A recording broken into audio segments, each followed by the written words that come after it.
Welcome everyone. I'm really delighted to welcome you all to today's PowerUp seminar and have Katherine Gibson here with us to talk about the Diverse Economies Research Project and what framing the economy as diverse can contribute to strategies for enacting ethical economies that community economy scholar activists are involved in. I realize that's a bit of a mouthful now that I've said it.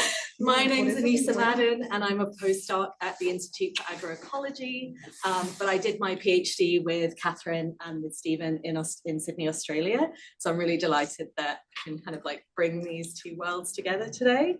I want to say a big thanks to IFA, especially Reed, who is doing all the tech support and helped to do all the room bookings and everything, and to leadership for the Ecozoic, and to Matt as well, Matt Burke, for helping to promote it through L4E. I don't know how many folks are here because of through L4E, or how did you hear about it? Yeah, L4E, like a few people, so that's great, and probably some folks online as well. For those of you online who didn't see my message in the chat, please feel free to type in where you're calling in from and introduce yourself to each other. This evening, I'm just going to make a few introductory remarks, introduce Katherine, and then hand over to her for a presentation, which will be about 45 minutes. And then we'll have at least sort of 45 minutes for a Q&A, and hopefully we can get a nice discussion going. In terms of housekeeping, I've already mentioned the food and the drinks. And then for those of you who need the bathroom, it's up that hallway. Okay, well, before introducing Kath, I just want to acknowledge that I live and work on the unrelinquished lands of the Abenaki people, who I've learned to know it as Winooskik, land of the wild onions. This has been a place of gathering and exchange, shaped by water and stewarded by ongoing generations of Indigenous peoples. Since I've arrived here in Vermont, I've heard a little bit of like hesitancy around the practice of land acknowledgements out of concerns that they're tokenistic. And while that can certainly be true, I don't think it has to be that way. And this is something that I learned while I was in Australia from listening to Aboriginal elders there. If we're willing to engage more deeply and learn and develop respectful relationships with Indigenous people and land, acknowledging Indigenous land and territorial sovereignty can be a powerful way of reframing how we're situated, not just in place, but in historical contemporary struggles for justice. So, Katherine Gibson, delighted to have you with us. Thank you for being here. It's Thursday morning in Australia for you, so good morning. So Katherine's Professor Emerita at the Institute for Culture and Society at Western Sydney University. And in 2022, Katherine was the Gough Whitlam and Malcolm Fraser Visiting Professor of Australian Studies at Harvard University.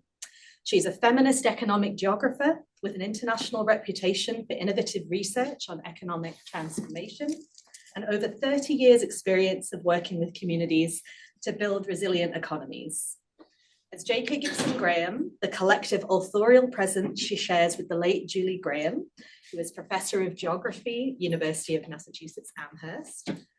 Their books include The End of Capitalism as We Knew It, A Feminist Critique of Political Economy in 1996, Postcapitalist Politics in 2006, more recently, a book called Take Back the Economy, An Ethical Guide for Transforming Our Communities, which was co-authored with Jenny Cameron and Stephen Healy, and several others, which you can read all about. I won't go through them all. Most recently, the Handbook of Diverse Economies was published in 2020, which was a co-edited book with Kelly Dombrowski and brought together a lot of different community economies researchers. And it's a fantastic book. Katherine's also a founding member of the Community Economies Collective and co-director of the Community Economies Institute, which is a non-university educational research organization, which has been formed to support the work of community economies researchers, practitioners, artists, and activists, many of whom work outside or in a hybrid way with formal higher education institutions. And this is a way of really recognizing the diversity of ways that we do collective organizing for change. So I encountered the work of J.K. Gibson Graham in my mid-30s during my undergrad degree in international development studies. Before starting academia, I had been working in food cooperatives, growing an organic market garden, learning how to wildcraft, cultivate, and prepare herbal medicines, and doing community food system organizing work in Canada. In other words, I was already part of collective efforts to enact community economies. But it wasn't until I read J.K. Gibson Graham's book, A Postcapitalist Politics, that I felt like I had the language to coherently describe the work that I had been doing, not just as a set of isolated initiatives, but as a much broader ethical project of reframing and enacting the economic systems we were trying to create based on our shared values. And I know that many of you who have encountered J.K. Gibson Graham's work have been similarly inspired and catalyzed to think differently about economic and political possibilities. Given the current political situation that we're in, post-capitalist thinking and practice tools feel more relevant and needed than ever. And with that, I will hand over to Katherine. Thanks so much. Okay, well, thank you so much, Anisah. It's wonderful to be joining you. I can see from all the clothes you have on how cold it is over there. And I'm sitting here in Canberra with my garden picture behind it at the end of the summer here. So it's really lovely to be connecting to you in New England area, which is a part of the US that I'm very fond of and spend a lot of time in. Is my sound okay? Yes. Anisah? Yeah. Yeah. And I'll get you to tell me when like 40 minutes is up, I think. Yeah. So this is a great opportunity for me to connect with you at the Institute for Agriculture, for Agroecology. We already had a nice interaction at the Liviana conference, which the Community Economies Research Network holds every year. And I met Molly and Karen at that, and I've known of Colin for a long time. So it's great to be making these connections, and particularly that Anisah is now over in your territory. I feel like this is the beginning of a lot of interesting discussions. So yes, I'm sitting here in Australia. We're not quite being targeted as the 52nd state yet, but we're certainly feeling the effects of the shift in the world that's happened since the change of government in the US. And it's a pretty challenging time to be talking about transformative futures, I think, but it's probably, as Anisah was saying, even more necessary now than ever before. So just first of all, let me see if I can advance the slide. Yeah, as I said, I'm sitting here in Canberra, which is, this is my salvia garden, inland in New South Wales, up in the high country. It's an area that I have recently moved to, and it's the lands of the Ngambri and Ngunnawal people. And it's been quite a change for me to move away from the coast up into the highlands here and see the very different ecological climate and the care of the country that's taken place here over generations. So Canberra, as you can see, is some sort of a name that's been related to Canberra or Ngambri, the original occupants of the land here, who are still very active, particularly with a tent embassy right next to our Parliament House.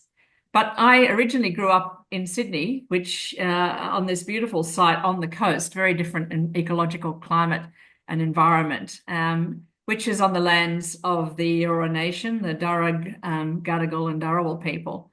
And as growing up, I lived on what was called Gunnamatta Bay down here in the south of Sydney Harbour, knowing that that was an Aboriginal name, but not knowing at all that the park that the house that I lived on abutted, the Daruk Park, which was called then, was actually named after the Darug people. And as growing up in Australia in the 50s and 60s, I had no conception that there were still Aboriginal people living on this land who had lived there for centuries. And it wasn't until recently moving back to Sydney after many years that I was able to read about the long occupants of Indigenous people in the Sydney Basin, which of course was the area that was first settled by British settlers in the 1780s.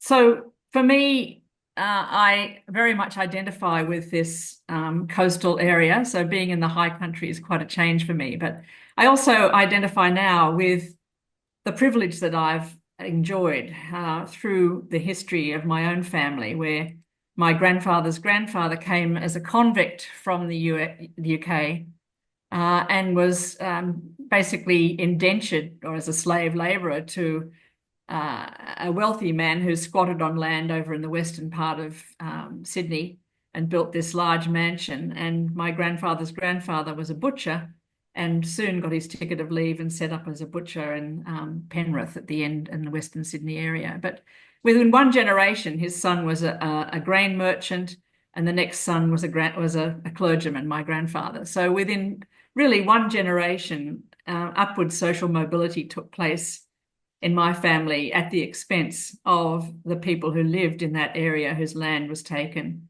And this is an important aspect, I think, that we need to, when we do acknowledgements, I think, of country, to actually think of our implication in what has transpired over time. This land here where I grew up, my other grandfather settled, and he had come, his father had come as a settler from Scotland, set up one of the first sugar plantations in Queensland that then employed indentured Pacific labour. And he abandoned the family wealth and became a doctor and moved to Sydney. But it was, again, through appropriation of land, appropriation of labour, that in a way my family has become, a middle-class, professional-oriented family at the expense of many other people and many other lands. So I think as a geographer, and being embedded in place means also coming to terms with the history of place, the way in which land has been enclosed and peoples have been, cultures have been destroyed as a process that we need to be thinking about as we go forward to transformative futures. We can't forget that this history is here and actually needs to be dealt with in our moving forward. And I think that's something that in community economies thinking, this interest and engagement with decolonizing thinking is something that we're seriously taking on, but really has been in the last few years that this has become major concern for us. But what I'd like to do in this lecture is just give you a bit of a background to where the Diverse Economies Research Project has come from. And of course, there's a lot to cover, so I'll just be very, very selective. And I'll come back around to these questions of genealogy and commoning and so on at the end of the lecture. But I want to then look at how community economies might be enacted, and then look at some of these seeds of transformation that we've been developing, this idea of reframing, using different metrologies, and the process of commoning. So these are the topics that I'd like to cover in the next while together. So first of all, just the trajectory of our work. As Anisah mentioned, this project was really outlined in a book that Julie and I wrote in 1996 that came out under this very Germanic, serious, Marxist-looking cover, where we had Sisyphus rolling the rock of capitalism up the hill, and the rock kept coming down and needing to be rolled again. So this book in 1996, I'll go into in a second, but the argument that we made there, and it was republished again in 2006 with a new introduction at the same time that we published another book. And in writing that book, we took up the name of J.K. Gibson Graham, a joint authorial presence, as Anisah mentioned. We had been at graduate school together. I went over to the US to Clark University and studied there where Julie was in Worcester in Massachusetts. So hence my connection to the New England area. And in many years later, after being graduate students, we decided to amalgamate our names and write under one name, because we were kind of so implicated in our thinking, it seemed ridiculous to be trying to separate one from the other. Sadly, Julie died in 2010, but J.K. Gibson Graham lives on in lots of different ways.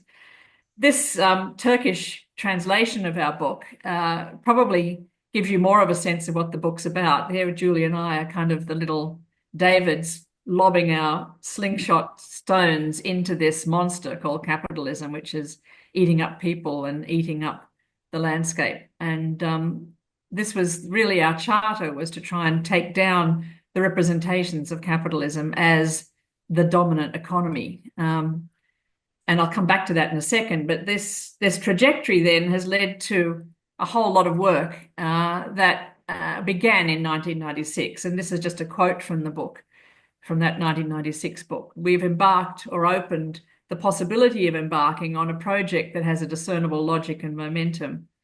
That project is to produce economic knowledge by developing a discourse of economic difference. Developing an economic imaginary populated with friendly monsters of the non-capitalist sort is itself a project only minimally engaged in this book, but underway in other locations that has the potential to create new political subjects and desires.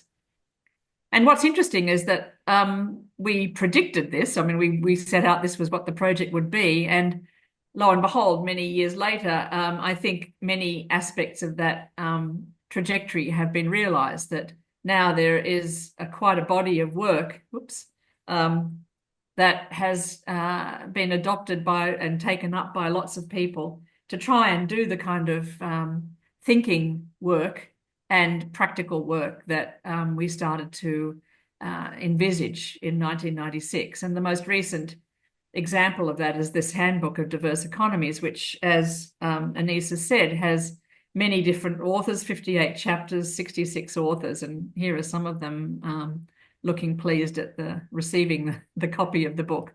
And the authors are really members of the Community Economy Research Network, which now spreads around the world and has about 400 members. So this has been extremely gratifying that the work we started has been picked up and developed in so many ways by so many other people. Our project really developed further in 2006 with the book, A Postcapitalist Politics, where we laid out a vision of a three connected politics of language and representation, politics of the subject and how we think about ourselves as economic subjects, and the politics of collective action, all to imagine and enact post-capitalist community economies. And as you can see, the core term has been economies, but there's been also a movement within our collective to try and take the emphasis away from economy, environment, society, and try and reframe the relationships that we have through those different spheres as livelihoods. And I just point you to Ethan Miller's more recent book in 2019, where he talks about reimagining livelihoods, and he's abandoning the use of the term economy, which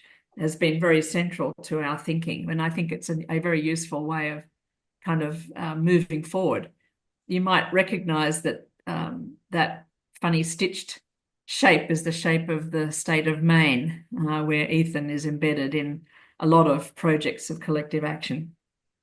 So the project then developed even further, I think, with the publication of Take Back the Economy, which is much more of a popular book, something for communities and non-academics to read and take up and start to do the exercises and reframing and inventories and so on that we formulated in that book for Taking Back the Economy, which I'll talk about in a second. And it's been translated now in a number of different languages. It's about to come out in Greek as well, and Italian. So it's again been very gratifying to see this work adopted and seen as useful by people in different contexts.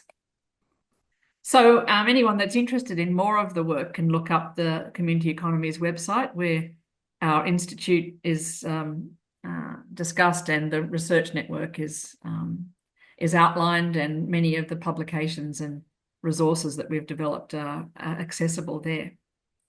So what are the core ideas that we developed that set up this project?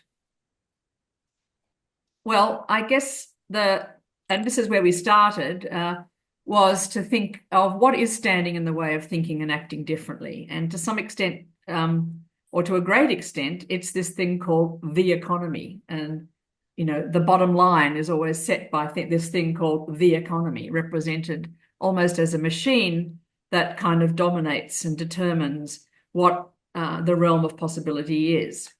And so we were critical of the way that economy was equated or conflated with capitalism. In other words, the economy was seen as wage labor, the production of commodities, production for a market, for private profit, private enterprise, private property. It was key to technological innovation, to inventiveness, to entrepreneurialism.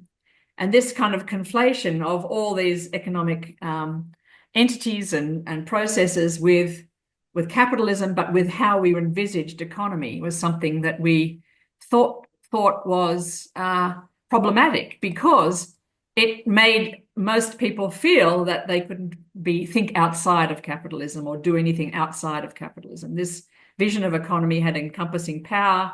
It had dynamics that were generalizable, whereas no other form of economy did.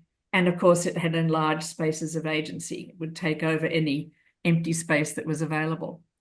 And this vision of capitalism, I think, we felt was stymieing political and strategic thinking about how to move forward. It very much set up the subject, the economic subject, as a rational economic subject who was independent.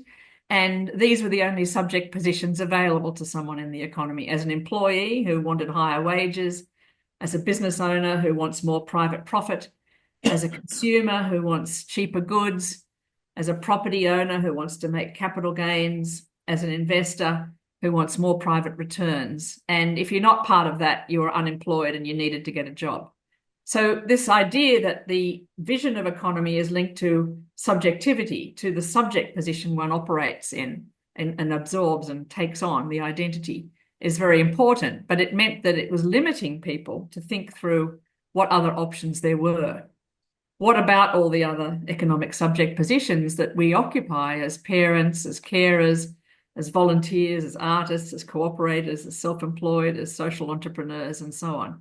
And how do we coexist with these subject positions that are interdependent and in fact are more likely to be supporting livelihoods directly, often, than some of the other more sort of accepted economic subject positions?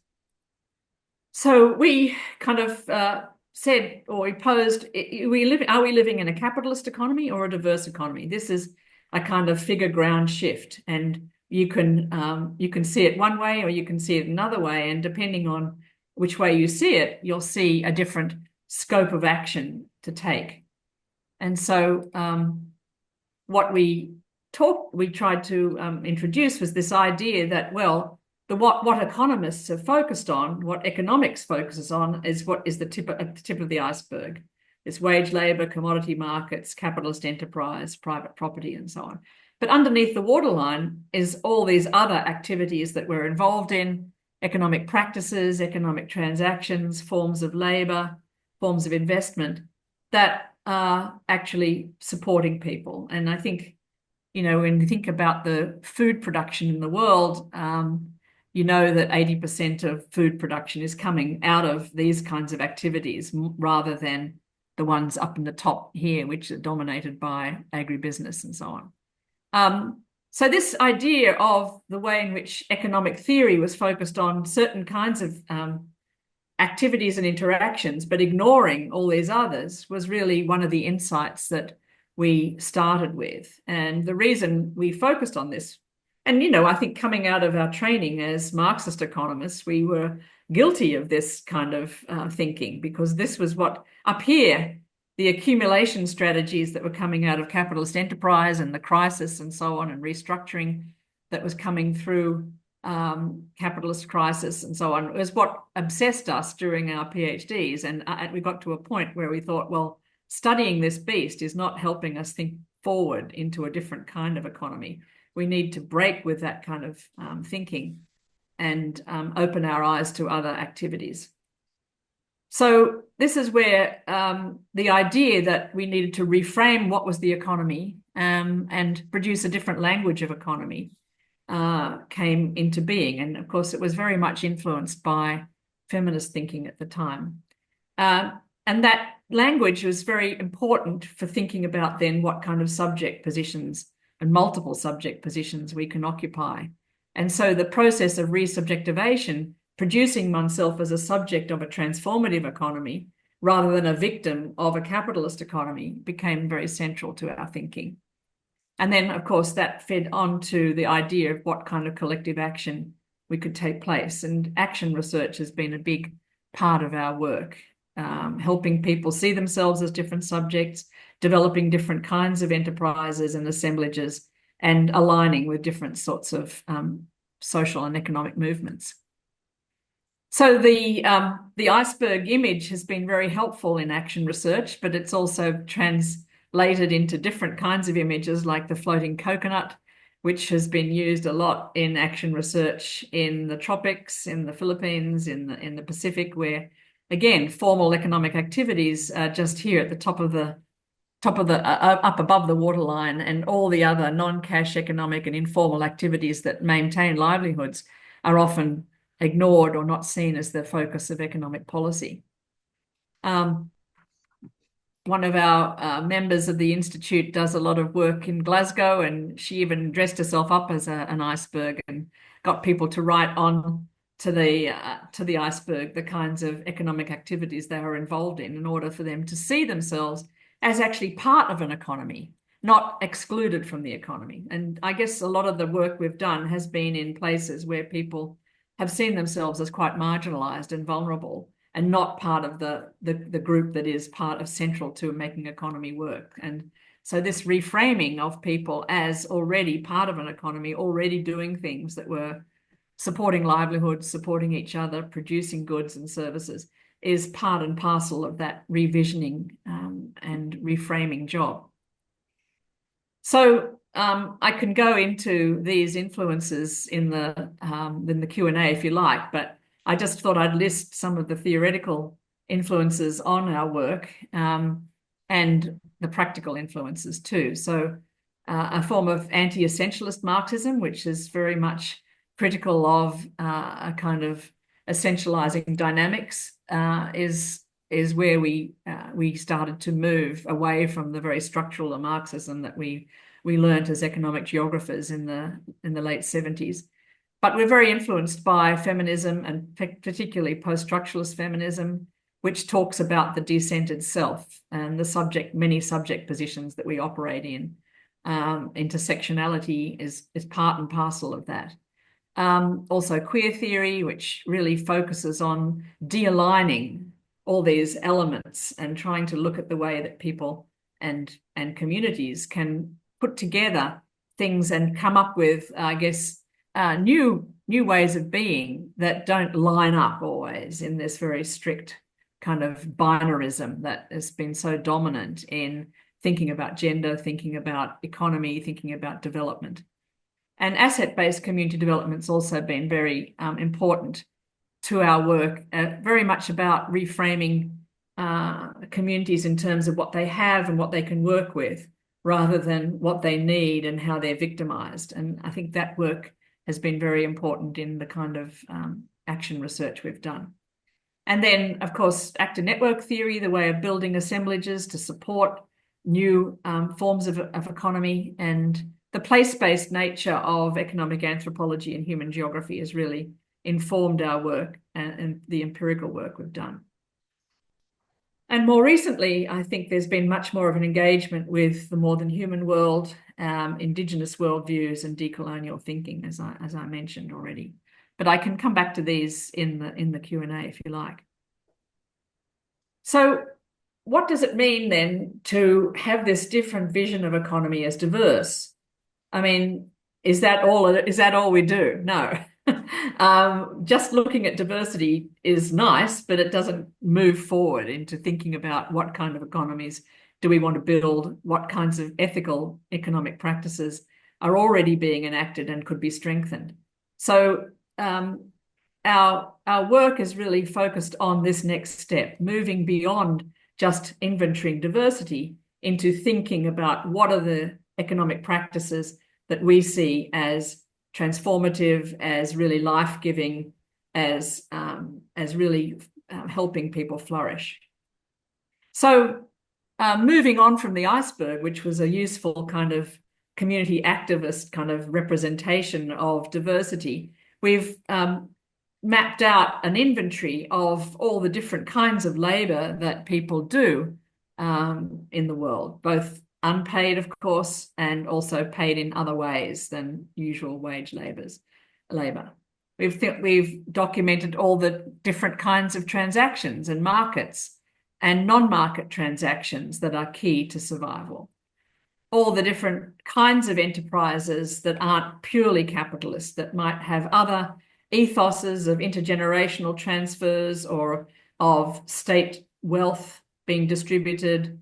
And some of them are still seemingly capitalist firms, but have other ethical practices built into them. And of course, then there's a whole lot of non-capitalist enterprises that are coexisting in our economies, including ones that we might like to really stamp out, like slave enterprise, but it's still very much part of our world.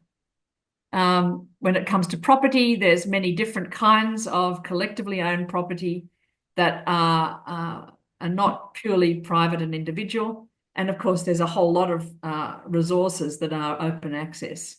And then when it comes to finance, there are many other ways of investing and saving that are part and parcel of people thinking forward and thinking about how to build and secure their lives. So this is a kind of inventory and always to be added to of transactions and practices. But what are the ethics here that we'd like to see generated and focused on? So in Take Back the Economy, we really focused on the ways that we might take back labor and work, take back markets, take back business, property and finance, so that they can be the site of ethical negotiation. And so here, rather than thinking about labor as a kind of what you do to make a living and earn more money, we're really trying to focus on what is it that we need to do to survive well together with each other and with the natural world. And of course, something like slave labor doesn't have any role here, so it's got the line through it. But what are the kinds of forms of working and laboring and work-life balance and so on that actually provide a good life, the buen vivir, surviving well? What kinds of transactions allow us to encounter others in respectful and responsible ways? What kinds of enterprise help to distribute the wealth, the new wealth that's generated broadly so that it can benefit all? And what kind of access to or relationship to resources can be shared and commoned? And what kind of investments we might focus on in order to build sustainable futures. So these are the concerns of what we call a community economy. And some of these activities or some of these interactions can be built up from the inventory here we have of practices. The ones that we've crossed out are ones that we still have no role in the community economy. So the community economy concerns are about, as I said, surviving well together with the earth, distributing surplus, having ethical encounters with others, hominin, investing in futures, and consuming sustainably. So these are the kind of ways in which we'd like to see a shift towards economies that are transformative. And how do we engender these interactions?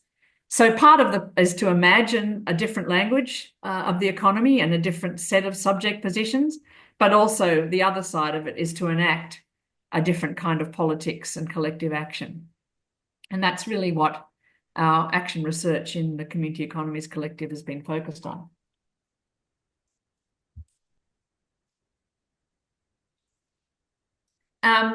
Interestingly, I think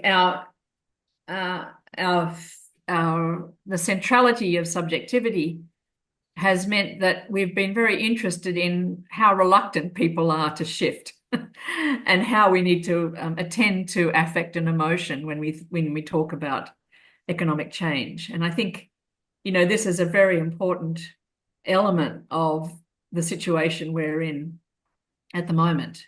When we think about the work that Julie and I did on deindustrialization in the late 70s and 80s, particularly in the New England region, you know, the impact of job loss and jobs moving overseas, jobs moving to the south, the impact on people and on their subjectivity has been intergenerational, and to some extent, maybe we could argue has never really been addressed, the sense of loss, the sense of victimhood.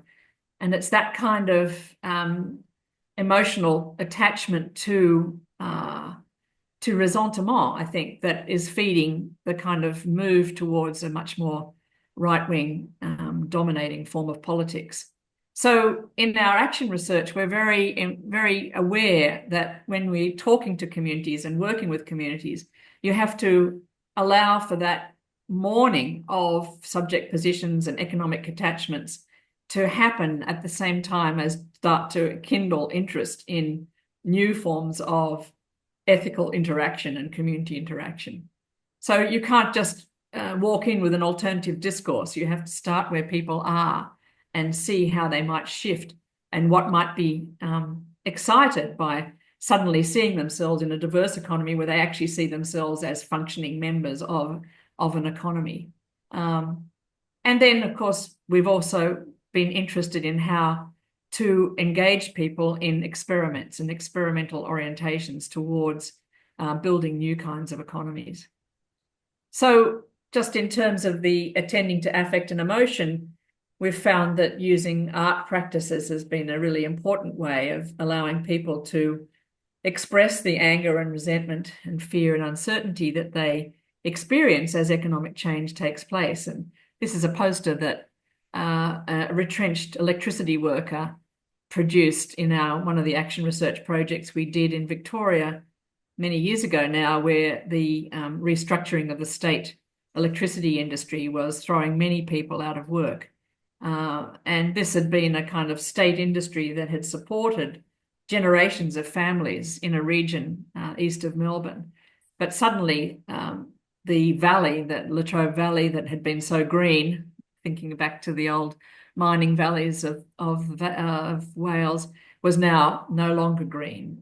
The privatisation was sacking people, unemployment was choking the valley. So it was very important for people to get that vision out of how angry they felt before we could start thinking about, well, what are all the other community economy activities already happening in this region that we could start to build on? And so how to release the positive affect of hope and possibility through action is one of the things that we've really worked hard on. And one of the ways we've done that is through this work of inventory. And these are some of the tools that we've used in and they're all documented in Take Back the Economy. So for instance, you know, getting people to look at their 24-hour clock of how much paid work they do, how much unpaid work they do, how much recreation and rest do they have, and what kind of well-being is created from that kind of work profile, and what kind of other work profile, what kind of other balance might be got if different kinds of work was engaged in and different kinds of survival mechanisms were activated.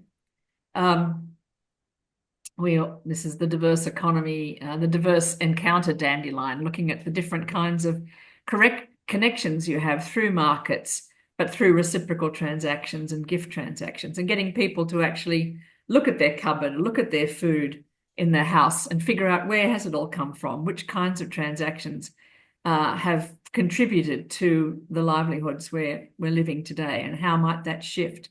And then the commons yardstick, a bit like I was trying to do at the beginning. Let's look at ourselves in terms of the past generations and future generations, and what is it that we have shared and commoned, and what is it that we've been part of in closing in order to think through our future.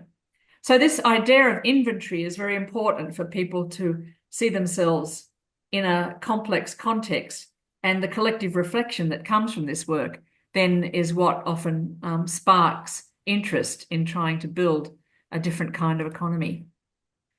So I thought you might be interested in some of the technologies that we use to highlight ethical economic practices. And and because of the project that your institute is involved in, I guess I thought I'd move towards some of those metrics that we've used that particularly intersect agriculture and food. So I'm going to just focus in on one of these, the community economies return on investment that we've developed in Take Back the Economy and used in the context of trying to evaluate how a large community garden and agro city in Paris has worked. But some of the other images and metrics and tools are the asset-based community development needs versus assets map, the diverse economy, the iceberg, and when I was working in the Philippines, people love to put it together, the ABCDEF method.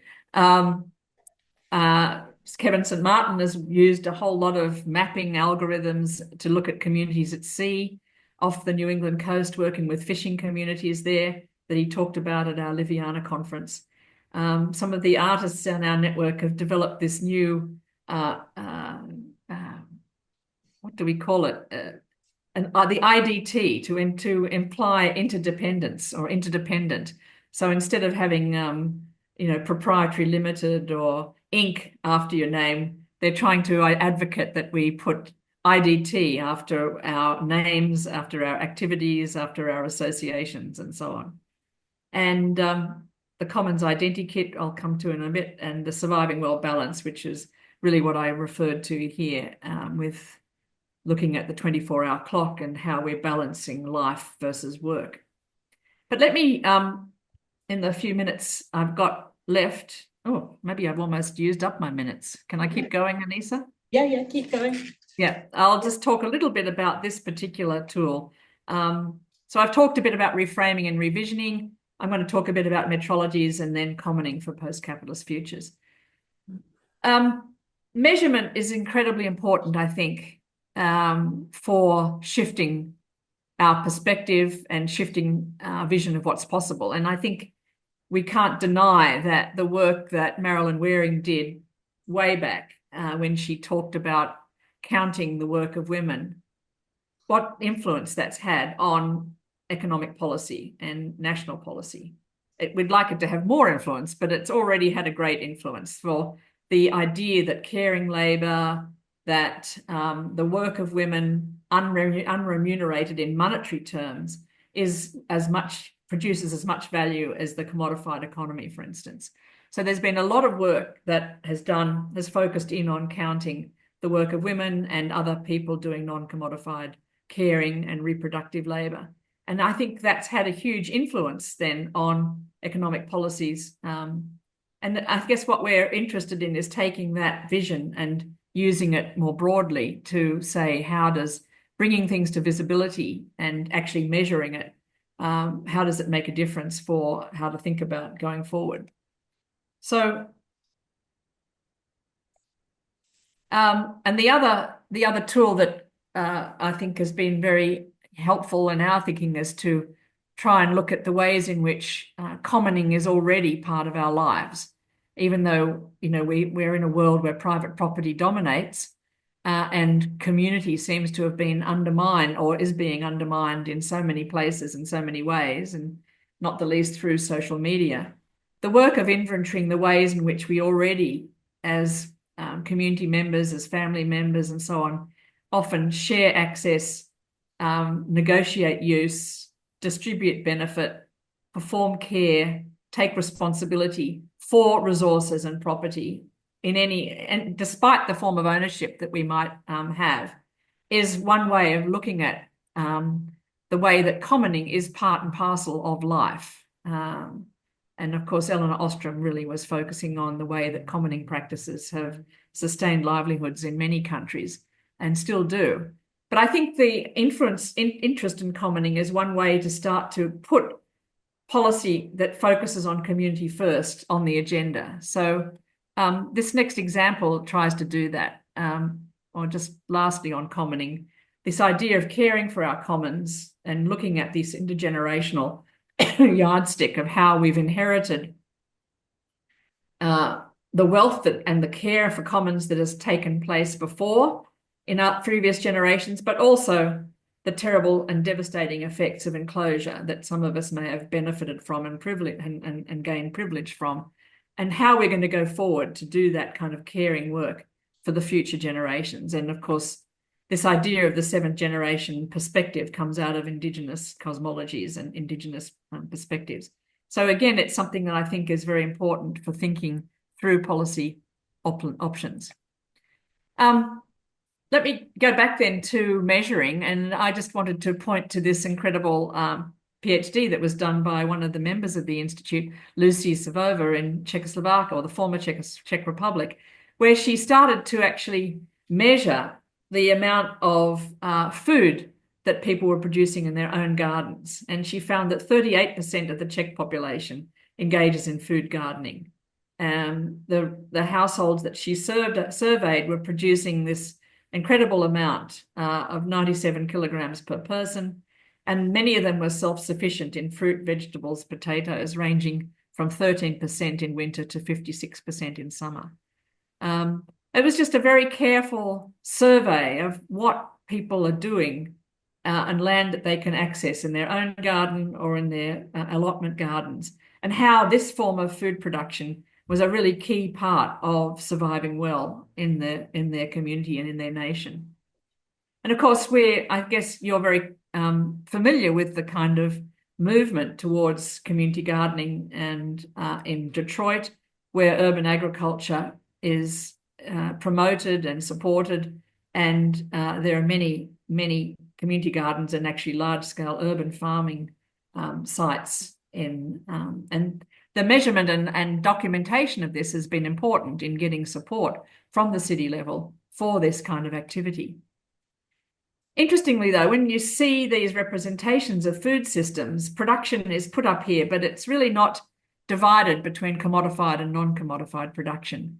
And I think this is important from a diverse economy perspective. So when Detroit, for instance, looks at the economic impact of the food system, they're looking really at, they're doing an economic analysis of the commodified food system, not all the other forms of food like Lucy was trying to document in the Czech Republic. And this is where I think we need to develop our metrologies and thinking a little bit more in order to influence the way policy takes place and the way cities imagine themselves for the future. So in our community economy perspective, we want to value all the inputs into the economy, the commodified and non-commodified economic practices that contribute to well-being. And I think this is important for thinking about transformation pathways, because one of the ways we might transition towards more sustainability is to start to decommodify areas of the sphere of reproduction, food production, housing production, and so on, and start to think about commoning as a major activity for post-capitalist futures.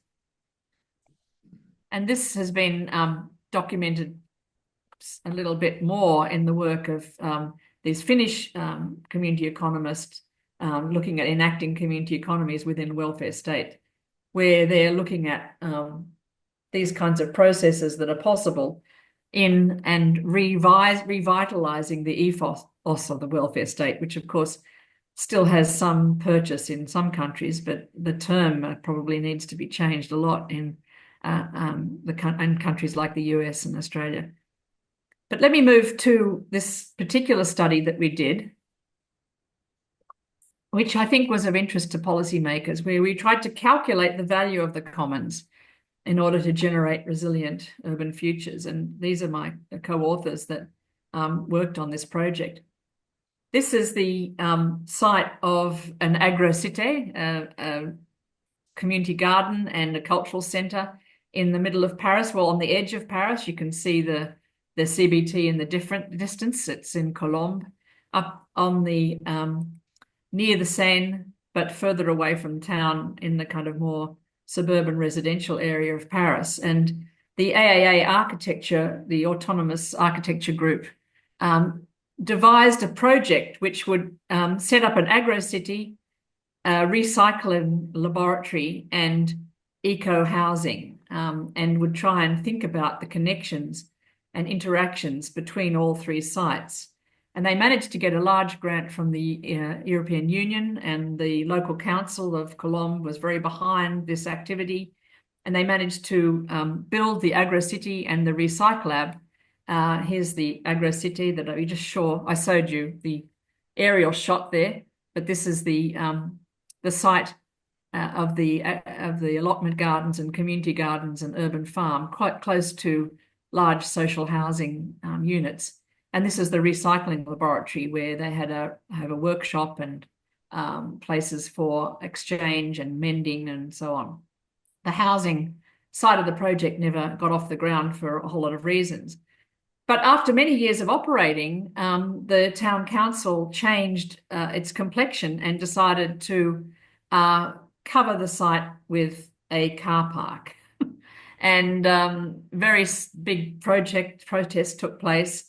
In other words, the commoning of the land was suddenly enclosed. The husband of the mayor, who was a property developer, and they just raged ahead and went and took over the land. Interestingly, about 5 different sites of urban sites have now been developed in Paris and in London. That this idea was then moved to other places. But what we did as part of documenting what went on there was to start to look at what value had been created on those sites. And we used this idea of the community economy return on investment, where we looked at all the investments that had been made in those sites to support survival for all, to make it easier for people to consume less, to invest in enterprises that supported surviving well, because the site was a site of lots of little enterprises like a worm development, a worm farm, and a small cafe, and so on. Investments in other enterprises that distributed surplus to people and the planet, investment in fairer encounters, and investments that expanded the commons. And the returns were increased well-being, reduced ecological footprint for the local community, increased collectively controlled surplus, increased ethical trade, and expanded commons. So we were able to, because this project had been so well documented, we were able to actually measure all the different revenue and collect the revenue that had been generated, the estimated value that was generated, and the money that had been saved through the activities of our urban project. And we were able to then start to look at what was the investment that had been made by the EU, 1.2 million euros, and what had been the return. The value of that, when you added together the actual euros, the estimated, and the savings, was 3.4 million euros. And if you put that over the original investment, the return on investment was, I think it's still there, isn't it? Sorry, yeah, I can't see, it's underneath mine, was 180%.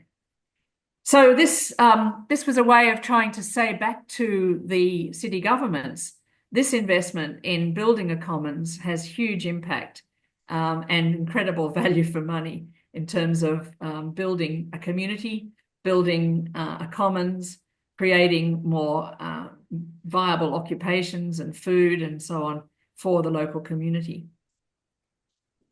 So this kind of economic thinking, has, I think, got a lot of potential for engagement with various levels of government. Of course, I think in the US at the moment, obviously not with the federal government, but hopefully with city governments and maybe even still state governments, to try and pose the importance of a transition towards some form of decommodification of food production, land and housing, and commoning, so that new communities can be built with across difference for people, particularly in local communities.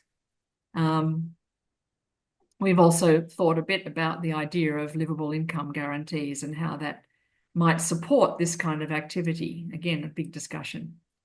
And just to end, I think the other thing that community economies has done is to engage more closely going forward with thinking that comes out of other parts of the world. And one of the work we've done is looking at keywords of community economies in Asia, where many different kinds of languages of community economies coexist.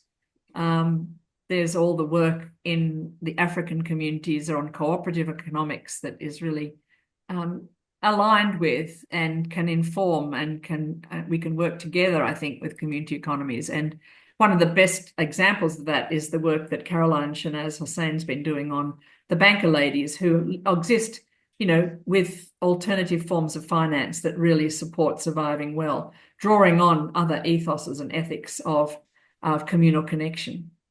So this kind of work is ongoing, and similarly in work in New Zealand, we're working a lot with Maori communities on the different kinds of ethical connections and ways of representing their relationships, forms of guardianship, authority, and spiritual quality and balance that are very much part and parcel of their way of being in the world. So community economies thinking has a lot of intersections and I think flourishing connections with other forms of economic thinking that or livelihood thinking that are present in many different contexts. And I think I probably should stop there and let people ask me some questions. So thank you very much.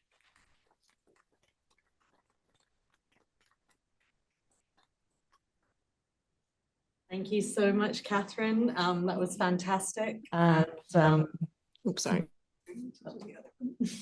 Sorry, I'm just fixing the sound. I think you should still be able to hear. Yeah, okay. Everyone hear me okay online and in the room? Okay, great. Okay, so yes, thank you. That was fantastic. And I know we've got a few questions in the chat and there might be some in the room as well. Does anyone have a burning question right now? Otherwise I can start with the chat and we can kind of go back and forth. Give you a couple of minutes to think what you might want to ask. So Molly, thanks for your question. Molly had asked in the chat, do you think there are forms of capitalism that are benign and might serve as entry points for community economies for people who are firmly embedded in neoliberalism? It's a great question. Okay, do you want me to have a stab at that one? Yeah, I mean, thanks, Molly. I think my main first reaction is what we've tried to do is get rid of the ism. So not talk about capitalism, but talk about capitalist processes and capitalist class processes. So I definitely think there are forms of capitalist enterprise that are more than capitalist in the sense that are interested in some kind of benefit flowing to wider stakeholders or community members than their own shareholders or owners. And we've certainly done work with many different kinds of enterprises in a project on manufacturing in Australia, where there have been companies that are really working on building up the workforce and their skills, and also working more responsibly with environments. And so I think, yes, there's diversity within capitalist enterprise. There's a huge amount of diversity there, and trying to have a language that parses where companies have more ethical principles and where they don't is important for thinking about who your allies might be in any particular context. I think, the neoliberal subject is getting a lot of flack at the moment, and even neoliberal economics is finally getting a lot of flack, even from economists. I was at Harvard for the year, and one of the groups there had just been given a huge grant to look at reimagining capitalism in a still quite economistic way, unfortunately. I thought we'd have more to do with each other, but we didn't. But I think there is a sense in which that whole neoliberal subject and the neoliberal mode has come out, it's a bit of run out of steam a little bit. And of course, they were thinking, well, we can get together and think up another new economic paradigm, just like Milton Friedman did with his blokes in Latin America to come up with a neoliberal I'm interested to see how derailed they must be at the moment by the rise of this, huge protectionism and all these other kind of policies that are now being put forward in the US anyway. So I think, economists are a bit at a loss at the moment to think where to go. And that's why I think we've got an opening here. But I definitely think, Molly, that there is diversity on both up in the tip of the iceberg as well as under the iceberg. And we've focused a lot on bringing that under the iceberg diversity to the fore, but we've also worked a lot on thinking about the diversity within formal business or, mainstream business. And I think it's worth having a more nuanced kind of analysis of those companies. One of the companies we worked with is a family business. I mean, they're definitely family capitalists, but they've been going for 180 years and they still see themselves as going forward. They're making high-class mattresses and so on. And their values were quite different from the kind of hyper profit oriented other forms of small business or even large businesses that just have profit at all cost put at the center of their calculus. Thanks so much. Oh, sorry. Sound problems. Thanks a lot. I don't know if Molly, you're still here. I think you have to go, but I don't know if you wanted to come in or respond or no worries if you can't. You're here but still muted. She's put a thanks in the chat for the response. Thank you. I stuck around, but the town hall is beginning right now, and I'm sure that Katherine will forgive those of us who are signing off in order to talk to our elected representatives. Seems to be a really important time to have that sort of exchange. Yeah, sure. But thank you so much. Well, great to see you, Molly, and yes. Good luck with it. And vice versa. Thank you. Great, thanks. Linda, I see that you put a question in the chat. Would you like to ask it to the room? Do you want me to read it out? It'd be great if you're able to turn on your mic. Feel free to jump in and ask a question. Hey, hello. I really enjoyed the talk. I'm interested in true cost accounting in food systems. Started getting into it quite recently, and I'm hoping to use it in community level enterprises. If you can't hear me, just read out the question. You just cut out slightly, but I think you're okay now. If it happens again, I'll let you turn your video off. It might be better. Thanks. I'll do that already. Okay. Yeah. So yes, so I see that there is quite a lot of overlap with community economies, and I'm going to look into it. But what's your take on true cost accounting? Useful, not useful? Yeah, I'm interested to hear your opinion. Thanks. Yeah. I must say, it's not my forte. One of the team that I was working with, let's see back to the group, was an economist, Maliha Safri, who did a lot of the kind of more economic nuts and bolts work. So in the sense that, I guess, as I understand it, true cost accounting is trying to engage with the range of different activities that you would want to account for. I think there'd probably be quite a lot of overlap. I mean, the most overlap is really with the social return on investment idea. And so you'll probably know more about this than I will in terms of the mechanics of that. So I must say, I can't really say that much more about that at the moment. Yeah, great. Maybe Linda, once you've had a chance to look at the Community Economies website, we can think about how the true cost accounting and something like zero might overlap and relate. Could be interesting to explore. Thank you. Yeah, please go ahead. This would be kind of a follow-up on the true cost accounting. I'm really interested in the true benefit accounting. So when you did your returns on the commons, it strikes me when food goes to the poor, it's way more valuable than when it goes to the rich. And markets, of course, we determine the value of food by how much the biggest, how much the most a person is willing to pay. But so we allocate food to the rich where it has almost no marginal value. So I was curious, in your accounting of returns to the commons, did you account for the fact that things really are way more valuable when they go to people who have way less? I don't think we did. I think we just took, the value of the food that was created and matched it with what it would have been in the marketplace, in that region, for instance.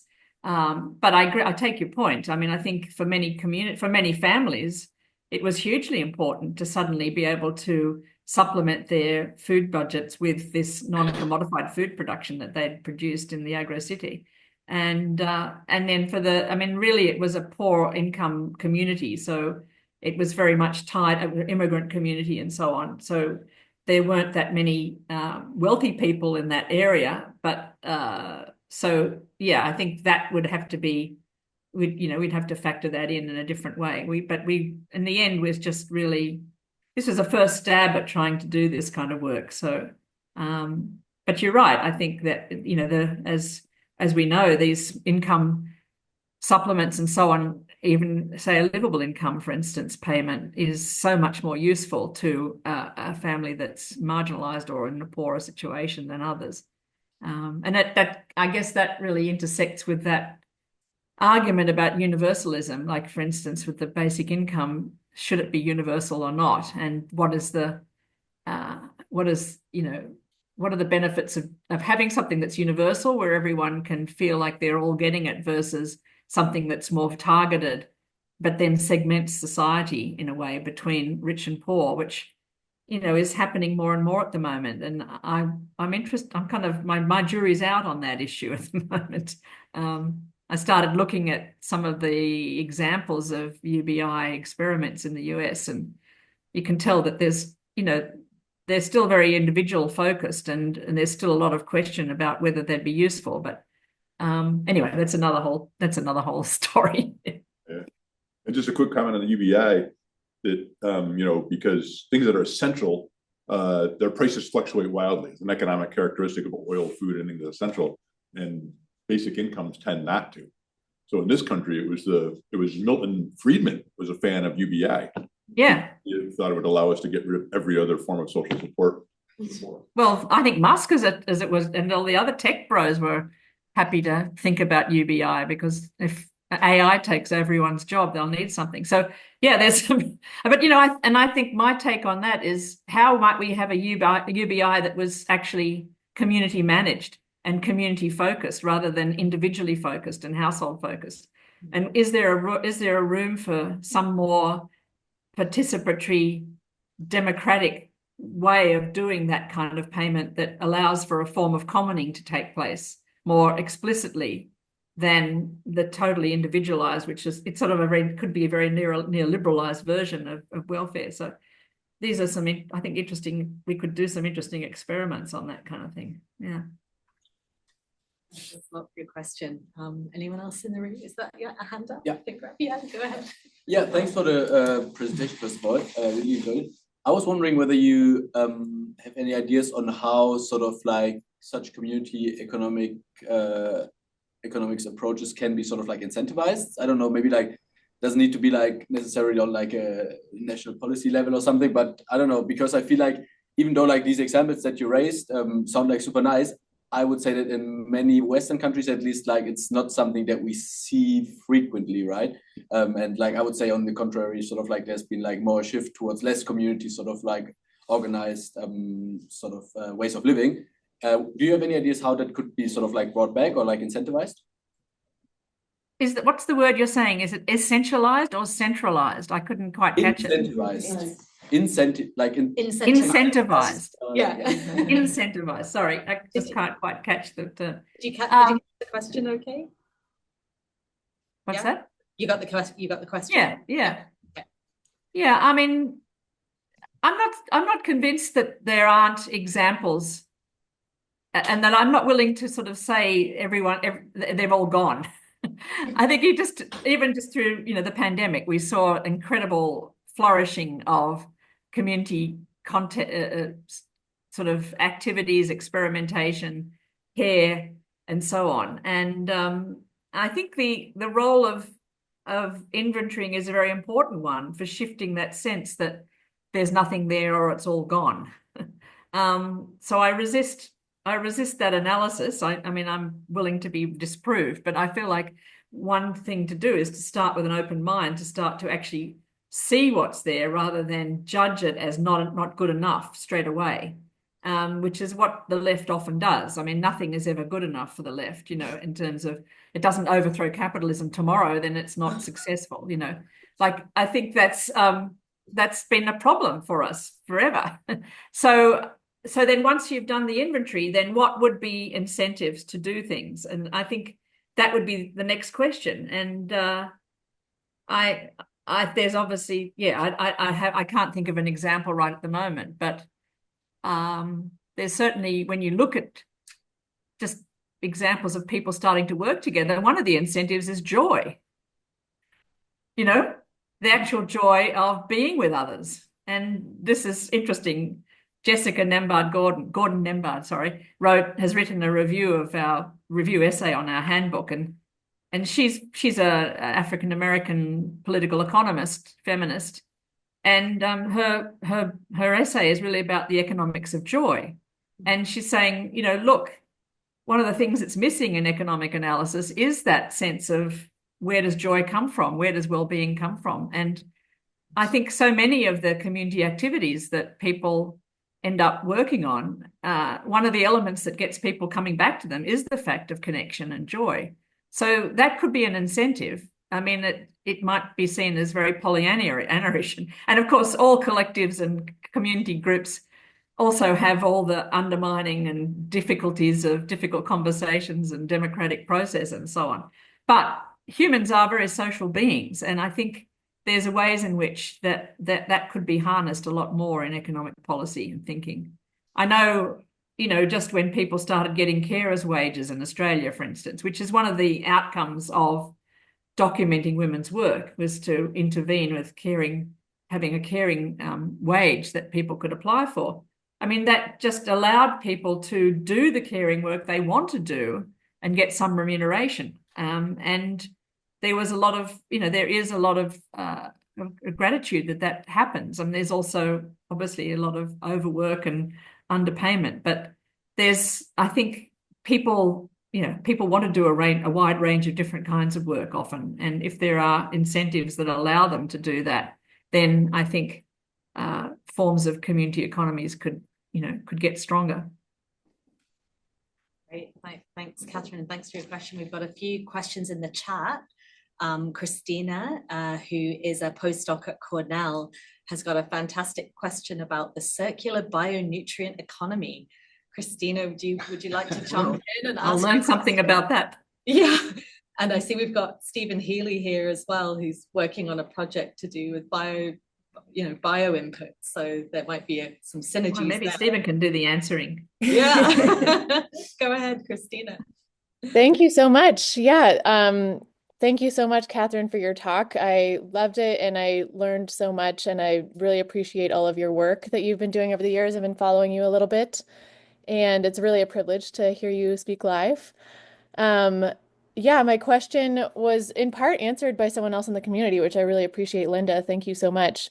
And that is, so my work is around the circular bionutrient economy, whatever, it's just a term that really refers to taking advantage of the fact that we all pee and poo, and those are really valuable nutrients that we tend to mismanage in our society, which is just it's a relatively new phenomena since wastewater treatment plants and sewage plants have evolved in colonial and post-industrial times, whereas many parts of the world now, as well as before industrialization, we're using excreta as a closed loop system, really valuing the nutrients that our own bodies make in our urine and our poop, and using that in agricultural production. So I've been exploring the concept of using excreta as a commons resource to reinstate that value, and really showing that we could eliminate the use of synthetic fertilizers, which cause a lot of greenhouse gas emissions and pollution because it's 100% reliant on fossil fuels, as well as decreasing pollution in waterways, since most of our excreta, even if it goes through a sewage plant, most of those wastewater treatment plants don't have the technology to deal with the nutrients. And so the nutrients just end up in the waterways, causing eutrophication, et cetera, et cetera. So I just see this really awesome opportunity for using excreta as a commons resource. And I know of one place in Mexico that does that. And then this Linda let me know of another place, which is great. And I just wondered if in your research you came across any other examples, or if anything comes to mind hearing about this. Well, I mean, one thing that comes to mind is the work of Kelly Dombosky, whose book Caring for Life, is it? Just came out in our book series. And she has worked in China with parenting practices and toileting practices and what's it called? Elimination. I mean, the whole way in which children are raised, or used to be raised anyway, with slit crotch pants so that they would learn to pee and poop very early and outside of a water-based sewage kind of system. And of course, in China, use of excreta has been central to agriculture. I think in the past it would have been collected. So and what she looked at was these hygiene, sort of modernity and hygiene, and the way in which modernity created this obsession with water-based sewerage and so on, and how damaging it's been really for people. And even now, I know working in the Philippines, people coming back from Saudi with their money, they would buy a toilet, even though they didn't have the water ready to do it. But it was just this obsession with having a Western form of water-based, sewage management. And getting that shifted is really interesting. I mean, there's a whole, what Kelly shows, there's a whole lot of a community of people in the West who are interested in elimination communication, I think, as a way of doing it differently. But how that could be, oh, stop it, my phone's talking to me. How that kind of that sort of community connection around child rearing might be linked into your interests in the resource as a commons, I think could be very interesting to think through. Because one side of it is the sort of the production side of it, the other is the more the sociality. And, the idea of, I know in Australia, there's been a lot of interest in urine diverting toilets and so on, but then the problems that took place with the pipes in cities that were so old that they couldn't deal with the fact that there not enough water was flushing through to deal with it. So there's a whole lot of, this is a real actor network assemblage kind of issue, I think, that would be really interesting to think through from a policy point of view. Clearly in many remote areas, we've got a lot of interest in composting toilets and so on, which is a different way to go. But the idea of a more collective approach to the use of excreta is very timely at the moment. In Sydney, we still send all our sewage out on tunnels out in the ocean. And just recently there have been these weird fat balls turning up on all the best beaches in Sydney, Bondi Beach and all these others, these incredibly horrible things that turn out to be sewage and oil. And I mean, and people are willing to, think that that's okay. I mean, it's just amazing and crazy. So more power to you. And I don't know whether Stephen, who's working on waste and circular economies, wants to jump in there, where he's been working with communities of coffee cafes and farmers to try and get that kind of coffee ground waste circulated into regional areas where that can be used as a fertilizer and so on, and figuring out what are all the steps to develop those supply chains and connections is a really interesting experiment. But it is a no-brainer when you think about the phosphorus problems and all these other ones, that we're just letting all this value really flow away. So that's just a rave. No, nothing very sensible. No, thank you very much. It was very useful. I really appreciate it.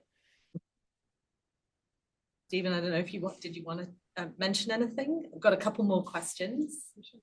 Yeah, I mean, thanks. First of all, thanks very much for your talk, Kath. It was sorry to have joined it in the middle. I wouldn't want to take up too much time, but Christina, I'd be happy to exchange resources with you. Kelly has gone on to do some more work thinking about sort of diverse forms of composting in New Zealand, and the big issue there is centralizing organic waste for natural gas production, and how that kind of excludes other more communal responses to waste, or ones that really involve community participation. Matt Kearns at UNSW also doing similar work. Yeah, it's definitely an interesting area. Thanks for the question. Look forward to exchanging ideas with you if you'd like. Yeah, Yes, very much. Thank you so much. Great. Yeah, feel free to exchange contact information. I've got a couple more questions online, but let's go ahead and go to the ones online. They've had their... Okay, they've been waiting for a while. Well, with Katherine, I know you see the questions. We've got a question from Alexandra. And we've also got a question from Sean about degrowth. And I don't know if it would be worthwhile trying to think about them together. One is sort of going one way and the other is trying to go the other way.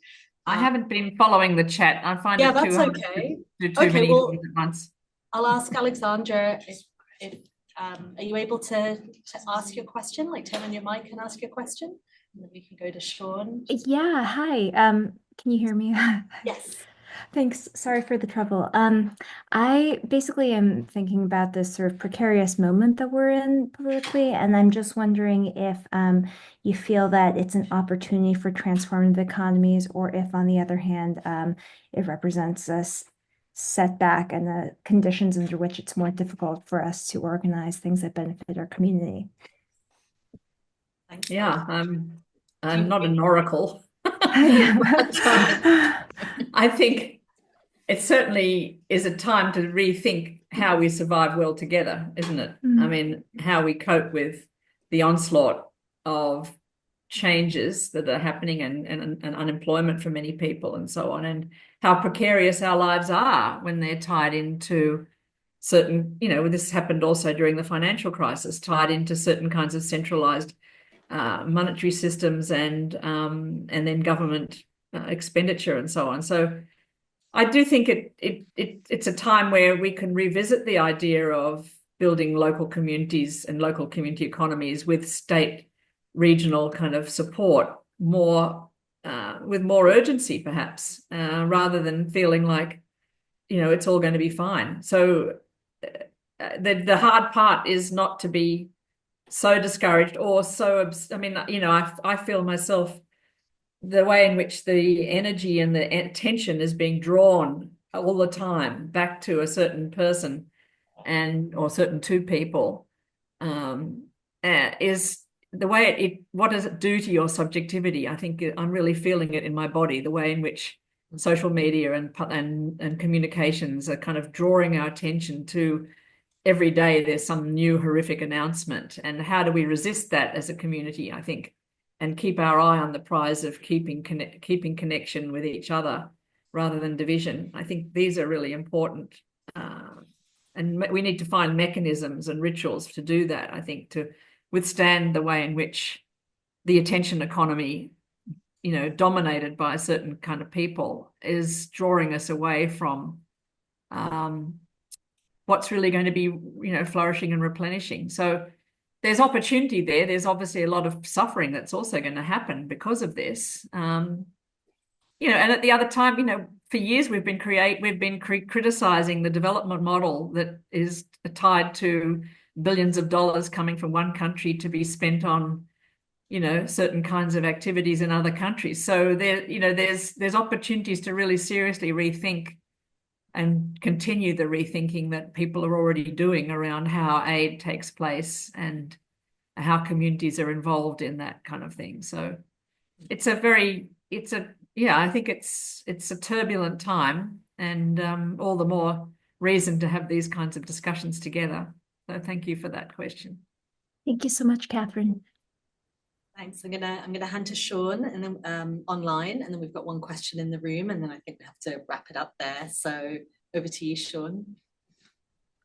Thank you for being here. Thank you for this. I've taken a lot of inspiration from your work over the years, and a lot of clarity. And one thing that has always struck me is that it feels like there's a lot of complementarity between your post-capitalist work and what you presented today as well in community economies and the degrowth movement. And I have just sort of a general interest in knowing what your thoughts are, if you have any insights about complementarities, about potential divergences with degrowth and community economies in the work that you do.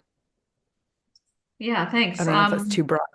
Yeah, it's a big one. I don't feel like I'm hugely qualified to answer, but I can say a few things, and I think partly they come through discussions with my colleague Kelly Dombrowski, who was the co-author of the handbook, and we're needing to write now some responses to essays that have been written about the handbook, and one of them did make connections with degrowth. So I guess there's a lot of complementarity, I think, in terms of the way degrowth is interested also in diversity and plurality, and that there's some element of difference possibly around some of the limit thinking that is perhaps part of the degrowth vision of the limits to growth, kind of the physical limits to growth and ecological limits to growth aspect. I know Kelly told me of a story of going to a degrowth conference in New Zealand, and everybody was speaking about, the fact that the world can't cope with the growth that we're involved in, and actually in terms of the physical limits of what the earth can sustain. And when everyone was asked at the panel whether they felt that this would ever be addressed, they all said no. So there was a sense in which the hopefulness that I think, and the idea of the kind of unknown and experimentation that is central to our work is we do feel like we can't know these things, but there was a sort of sense of a bit underlying certainty there that was a bit depressing, she felt. Now, whether that's just a particular collection of degrowth thinkers that happened to be gathered at that time or not, I don't know. But I think in general, I think there's a lot in terms of strategy that we would share perspectives on. And I guess the other thing is, we are interested in very much strategies at a local level, and particularly strategies to do with subjectivity shift, because I think that's one of our that's a big area of interest to us. And some of the other movements, I guess, are less engaged with what are those processes by which we work together, especially across the differences that people have at the moment. So how do we avoid preaching to the converted is the issue. How do we actually have those conversations across difference and open up experimentation in a way that a lot of people can engage with is something that we're definitely interested in. But I must say I haven't, I'm not the best person to answer that question. But thanks for it. Thanks so much. And we've got time, I think, for just one more question in the room. So I think just on that, I think the legacy of essentialism still hangs on in a lot of social sciences and political activism, and that's something that is, I think, slightly problematic. I don't know whether you can still hear me. It says it's unstable. It's not that there shouldn't be, commitment and fighting and so on, but a theoretical essentialism, I think, is a dangerous aspect to thinking, and how we avoid that or work around it needs a lot of people's putting their heads together. Yeah, one more question, Catherine. We've got one more in the room, and then we'll wrap up. So yeah, please go ahead. Thanks for your patience. My question is certainly light and I guess kind of frothy, so it might be a good one to go out on. Thank you, Catherine. My name is Tyler Sonicson, and I'm new here in the geography department at UVM, a former advisee of Deborah Thien at Long Beach State. Gosh. if that No, name there's rings the a blast bell. from the past. Yeah, Deb was the person who introduced me to the work of J.K. Gibson Graham. And Yeah. I was so, I mean, it still kind of blows my mind how successfully the two of you collaborated and kind of created this body of work. And my question, I guess, is just it's two parts. Have you ever felt, has anyone ever asked you, or have you ever felt the pull to kind of tell that story or kind of catalog the story of J.K. Gibson Graham? Just because I feel like it's kind of unique and fascinating. Also, because you started collaborating in the pre-internet era, were you collaborating via fax machine and stuff like that? And but yeah, has that ever been an interest or concern of yours? Yeah, now that I'm retired, I'm perhaps more interested in it than I have been. But yeah, there's definitely been a few things written. Linda Johnson and a few other people are writing now about what is it? It's about collective working together, collective writing, and she and her co-authors interviewed me, so it got me thinking a lot more about that process. I've also had to write something for Noel Castry and a few other people's new book on making geography matter, I think it's called. And there they were asking us to think about the connection between our life trajectory and the work we did. And it's both contemporary or people that are still around, but also some of the chapters are of people like Ellen Semple or other geographers of the past, trying to look at the way in which lives and thinking, inform each other and so on. So there's been a bit of thinking around that work, but yeah, there's probably some more to do, but yeah, it is an interesting, and it wasn't totally pre-internet. I do remember the first time I came back from the States again in the 80s, walking to the computer center with a whole lot of files that was the beginning of email, if I remember. Trying to email each other through the mainframe computer. But of course, once telephones became much cheaper and telephone calls, that made a huge difference to being able to keep connected. Before that, it was really visits and letters and so on. So yeah, I mean, just the technological side of the story is an interesting one in itself, I suppose. But thank you for that frothy question. That was lovely. You're very welcome. Thank you. Thank you. Thank you so much, Katherine. That was wonderful. Thanks everyone for being here, and thanks to everyone online who were able to stay until the end. It's been just a delight to have you talk. So thanks for making the time. Anisah, can I look at the chat some other time? Can you save it so I can read? Yeah, because I think there was some nice things in there. Absolutely. Yeah, it's probably lunchtime, getting close to lunchtime for you now. Yes, certainly morning coffee anyway. Yeah. Well, thanks very much. It's been great to interact with you all, and I'd love to visit sooner or later. Yeah, we'll have to. That'll be the next step. Bring you over. So yeah. Okay. Great. Thank you. Bye, everybody online. Thanks. Cheers. Bye, Anisah. Love you. Bye. Yes, there's a lot of love in the room. So. So much admiration. Bye. Economy of joy. Thanks again. Take care. We'll see you soon. Yeah.